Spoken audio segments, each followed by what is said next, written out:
Game week 25 is nearly here, and yes, it's a double game week. Manchester City and Everton both playing twice, but we're seeing good value in the first game of the weekend, Tottenham against Newcastle. That's because Fernando Llorente could be a good alternative to Son Heung-min. He got 12 points last time out against Watford.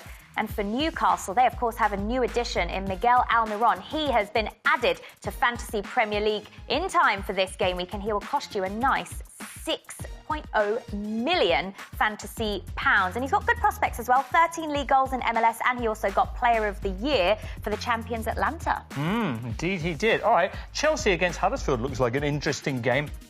They're a team. Well, they're both teams in trouble, aren't they? And Chelsea, what's going on there? They failed to score in 3 of their last 4. They've lost their last 2, and they're giving Chelsea-owning managers all sorts of problems because Higuain made his debut, didn't even get a shot off. Hazard keeps blanking, and your friend there, Alonso, got dropped this weekend. What happened? Well, Emerson got put in his place, and he only cost 5.2 million, Jules. It's very interesting times at Chelsea. Also, Manchester City-Arsenal. It's the first of Man City's 2 matches in the double game week, and it's an interesting one indeed because in Manchester City's last 4 games at the Etihad in all competitions, they've won on aggregate 24-0. I mean, that's incredible. They'll also be up against a patched-up Arsenal defence. However, the Gunners, of course, do have Aubameyang, and only Mo Salah has more goals and more fantasy points than him this season. Interesting. Speaking of Mo Salah, keep an eye on Liverpool's clash on Monday away at West Ham, because Liverpool, in their last 4 meetings with the Hammers, have scored 4 goals against them